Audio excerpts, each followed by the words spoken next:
আসসালামু আলাইকুম এভরিওয়ান। আজকে আমি আপনাদের তৈরি করে দেখাবো ইলিশ মাছের পারফেক্ট দো পেঁয়াজা। অনেকেই আছেন দো পেঁয়াজাটা খেতে পছন্দ করেন। পারফেক্টভাবে কিভাবে রান্না করবেন এই রেসিপিটাই আজ শেয়ার করব। এখানে আমি 8 পিস ইলিশ মাছ নিয়েছি। লবণ হলুদ দিয়ে একটু মেখে রেখেছিলাম 10 মিনিটের মতো।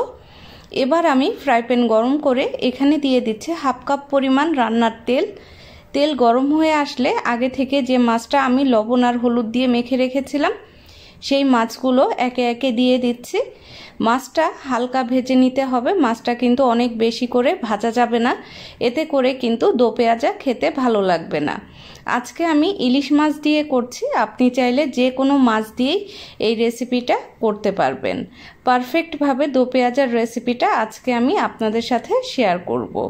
তো দেখুন এক পাশ কিন্তু হালকা ভাজা হয়েছে, আমি কিন্তু অপর পাশটাও একইভাবে ভেজে নিব। তো আমি সব সাইড খুব ভালোভাবে ভেজে নিয়ে মাছগুলো তুলে নিচ্ছি। আর এই রান্নাতে কিন্তু অনেক বেশি মশলার ব্যবহার হয় না। তো পারফেক্টভাবে রেসিপিটা তৈরি করে দেখাবো। মাছগুলো ভাজা হয়ে গেছে, তুলে নিচ্ছি একে একে। এবার আমি ওই তেলেই দিয়ে দিব 1 কাপ পরিমাণ পেঁয়াজ কুচি।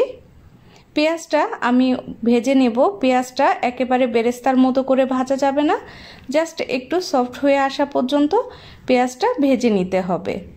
চুলাটা মাঝারি হাই হিটে রেখে রান্নাটা করে নিতে হবে। এবার আমি এর মধ্যে দিয়ে দিচ্ছি 1 টেবিল চামচ পরিমাণ হলুদের গুঁড়া, 1.5 টেবিল চামচ পরিমাণ লাল মরিচের গুঁড়া। আপনি ঝাল যেমন খাবেন ওভাবে দিলেই হবে। লবণ স্বাদ মতো। পেঁয়াজ বাটা দিয়ে দিচ্ছি হাফ কাপ পরিমাণ। এবার আমি সব মশলা খুব ভালোভাবে একটু কষিয়ে নেব। মশলাটা যাতে খুব ভালোভাবে কষানো হয় সেই জন্য আমি এখানে দিয়ে দিচ্ছি হাফ কাপ পরিমাণ পানি। পানিটা দিয়ে মশলাটা আমি খুব ভালোভাবে কষিয়ে নিব।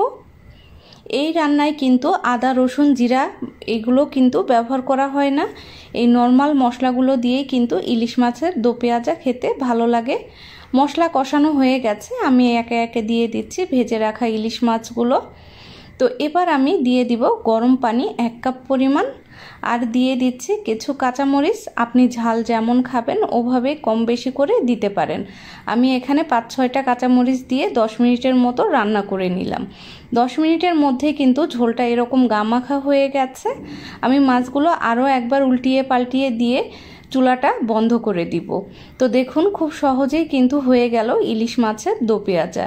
এটা আপনারা গরম ভাত, পোলাও অথবা খিচুড়ির সাথে সার্ভ করতে পারেন। এই রেসিপিটা খেতে অনেক বেশি মজার, আর রান্নাটা দেখলে নিতেও কতটা সহজ। আশা করব আমার আজকের রেসিপি আপনাদের কাছে ভালো লেগেছে। সবাই অনেক বেশি ভালো থাকবেন। আজকের রেসিপি এ পর্যন্তই।